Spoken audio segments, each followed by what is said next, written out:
Hey everyone, it's me HawkeyeG, and I'm here with another video for you. This time it's campaign starter tips for the clan Angrund faction of the Dwarfs race in Total War Warhammer 3's Immortal Empires campaign. Sticking to the usual script here, I'm just going to try to make a bit of a brief video introducing the campaign to you and what I think some of the key points and obstacles are that you're going to have to overcome in order to have a successful campaign victory. With Skrag now being a next door neighbor starting out in Myrmidons, it's a little bit tougher of a campaign, and of course you have the upkeep debuff when you start for Clan Angrund as well, but with the way things work in the current version 2.1 of Immortal Empires, there's still some good gameplay techniques we can employ to get some consistent and steady results. With that being said, let's get started. So you'll note that this is a little deep into the game. I've successfully taken Karak 8 peaks, and this is from my legendary very hard campaign. I wanted to showcase this a little bit because I went a different direction in this campaign than I did in my very hard. Usually I do very hard normal so I can get some saves, do some theory crafting, and then refer to those saves, but the campaign ended up shaping up totally differently, so I want to kind of go through the records mode here and show different stages of the campaign, what I think are the important points to cover. There's also one other thing that I want to talk about before we really get into the campaign here, and that is something that I will touch on later on as well and talk about, but there's two main ways of approaching this campaign in my mind. First is just standard gameplay, kind of expand in your general area, take out your nearby enemies, and just play it out like that. But since we have Karak 8 peaks as a special objective, and it's on a different side of it's a little bit far away from where you start, I think you have the option to do sort of a migratory campaign, where first you lock down your starting province, build up a little bit of a stack, and then saunter off and try to take it out. In this particular guide, I'm going to focus on the standard playstyle, as that's what I've had success with and know how to do. However, I didn't want to start discussing that without first mentioning that there is another solid and viable option to go for. And like I said, I will touch on that towards the end of the video as well, so if you're interested in some of my thoughts on that, I'd be happy to share them. Of course, I'm not quite as experienced with it, so there might be other sources if that's the route that you want to go for that campaign. So I think one of the first and most important things to talk about when you're in the early stages of the campaign here is to build lots of money-making buildings early on. For anyone already familiar with the campaign, you start with 50% increased upkeep for all units and all armies until you take Karak 8 peaks. This means that regardless of how slow or fast you expand, you really need to prioritize income buildings. As a result, you'll be setting growth aside for a little while and not getting settlements leveled up quite as fast. However, you essentially need to go this route of getting income anyway. It doesn't really matter if you have the growth levels for a settlement level up if you don't have the money to purchase it. Now, Belegar does have a unique skill that he gets in his skill tree, which will make the cost of settlement buildings a little bit easier to manage later on in the game, but you have to survive and fight long enough to get it in the first place. To add on to this tip, I think it's important to build trade resource buildings. You start in a region with lots of trade buildings around you. Specifically, this Western Border Princes province has 3 separate trade resource buildings. You have one in your main area as well. You've got 2 here in Astalia, and you have one here in the Black Rock Mountains. While I'm not saying that you should rush towards occupying these areas right away, we'll talk about map conquest approach a little later. The point is, these help you boost your income a little more than the industry and money-making buildings that you can create, which, as I just talked about, we need money more in this campaign, and it will also help you navigate diplomatic situations more easily through the use of trade deals. You've got lots of potential enemies nearby when you start the campaign, but you also have many potential friends in the Wood Elves, Bretonnians, and the Empire, and building up some trade resources is a great way to get those people on your side. Now for tip number 2, we're again going back to a little bit of a snapshot of the early game, and you can see here I kind of quickly acquire this territory. How do we do that? Well, I don't know if you get shown the quest, but when you complete 2 successful battles, you have an opportunity to confederate Karak Hirn. I think you should take it. You have the option to confederate them, take some money, or get a relations bonus, and I take the confederation. It will give you 2 additional settlements for free, and that means 2 additional sources of income, which you really do need. It also exposes you to some Empire factions, being Averland and the Golden Order, who are extremely likely to be friendly towards you. Even on this legendary campaign, I had both of these factions coming to me with trade and non-aggression deals and paying for them. You can even see I haven't really bothered to level up this province. It's one that I would not recommend investing into very early, but simply building the iron mining pit and the industry building to start. You can see I've converted this over now that I'm ready to start building it, but it's just a little bit of extra income. It's a trade resource, and it's effectively a settlement that requires no, or province that requires no management early on, or really at any point in the game, especially if you get some allies here. And so it's just another source of income. I think that taking the province is better for you in the long run than it is to just take the money or the relations bonus. Now, another tip for your early game that I'd like to recommend that you can see here is look for an early non-aggression pact with Talsyn. I've scaled this back to turn 1, and you should be able to make this agreement on turn 1 without really any other factors in mind. Orion and the Wood Elves are very likely to be a major pain at some point in the campaign. They'll harass the Karak dwarves, so if you make any deals with them.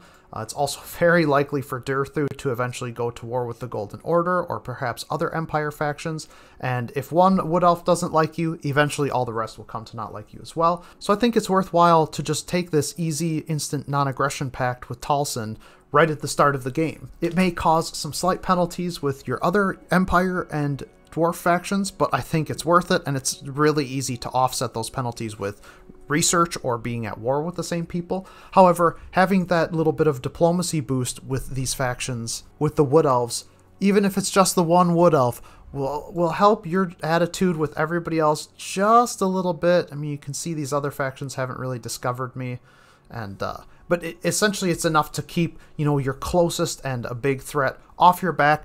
Even if it's a couple turns longer for them to break the non-aggression pact and have better diplomacy than they would have if you didn't make it, I think that there's a benefit to that. Having them on your good side, building up positive relations with them to start, and then seeing potential for it to decay later. I mean, we can see in this campaign, they haven't even attacked me. In my previous campaign attempt, because I wasn't ever able to establish any deals with them, I was being attacked by both of these factions before I could ever march to 8 Peaks. So it's something to keep in mind.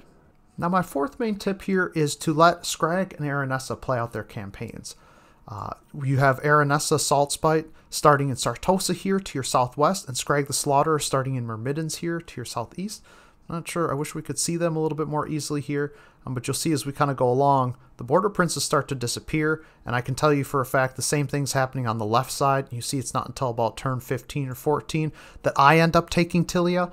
I don't recommend declaring war on Tilia in the early game, this faction, but what I do recommend is that you let Aranessa and Skrag kind of play out their campaigns. You let Aranessa destroy Tilia, take Miragliano, and then you kind of catch them while they're in the middle of recovering, right? You let Skrag push east against the border princes and gain strength, because I've also found that it's very likely for Skrag and Aranessa to actually go to war with one another. Usually Skrag gets too big early on, easily defeats the border princes, and because he becomes a significant threat, Aranessa will actually turn their attention to Skrag after fighting off Tilia, instead of turning their attention to you, which of course gives you the perfect opportunity to come down and occupy this province for yourself.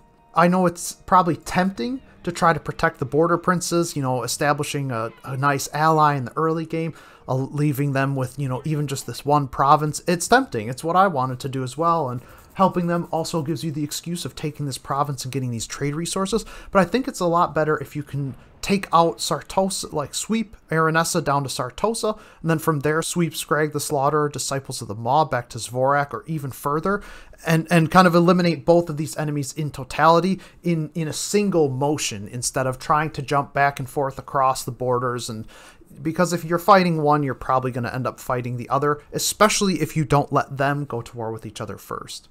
Now, another tip I have is to be careful how far east you go in the early game. If we kind of watch the records mode, we'll see, you know, I take Sartosa, and I actually end up going west, even though I'm losing ground in the center, and we get some really bad loss in our main province here. But you can see I've let the east stay on its own. The main reason for this being that you're just going to expose yourself to too many enemies, specifically Wurzog, right, and the Bloody Hands. I've found that the results and the outcome of the Dwarves and the Greenskins fighting really heavily varies from game to game. Frankly, I've never seen this before, where Zufbar actually does well against Vlad the Impaler. But regardless of that, I think it's easy to, like I said, you're trying to protect the border princes, you're starting to push east. Like, the Skaven aren't going to go away, and they're not going to leave you alone. Though Beastmen that spawn here, they might leave you alone, but they're going to help protect the Skaven, and ultimately you have too many problems to deal with on the home front. If you push too far east, you're going to expose yourself to the greenskins, and if the greenskins start gaining momentum against the dwarves, you don't want to be in vision range of them, because then they're just going to attack you. So it's a lot better, I think, to focus on the west, shutting down all of these problems here. If you're really going to play a standard campaign, you wipe out Sartosa, you wipe out Skrag. In fact, I saved Skrag for last, and I went for the Skaven and the Beastmen, while Skrag was still occupied dealing with the Border Princes and the Golden Order, right? Allowing other factions to get big enough to cause their own problems works really well in Total War Warhammer 3 right now. That might change in patch 2.2.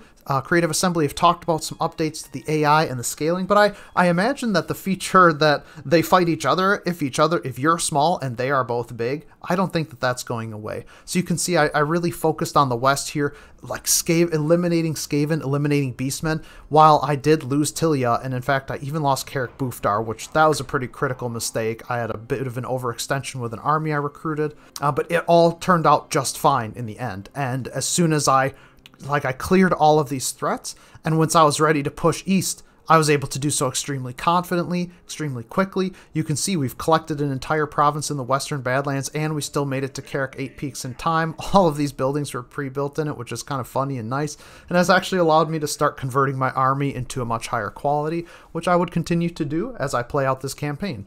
Now that covers it for a majority of the tips that I want to give. I just want to talk a little bit further about the standard versus migratory campaign, because Belegar gets an extra bonus to Rangers and a lower level building of the Rangers building. So we can see here we get extra melee defense, attack, and missile strength for Rangers and bolt throwers.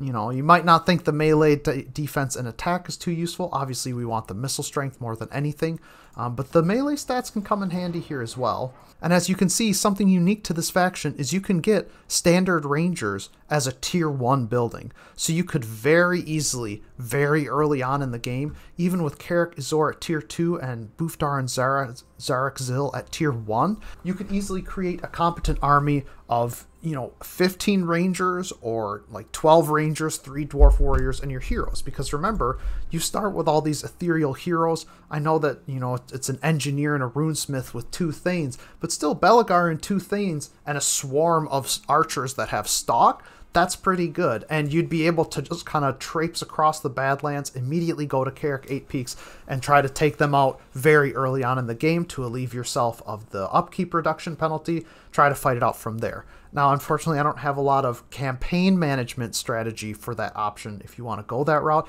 because I haven't really tried it myself personally. I've gone this route, which is more comfortable for me. But even at the start of the game, you don't start at war with the bloody hands. So I think that there's room for you to make that early game move.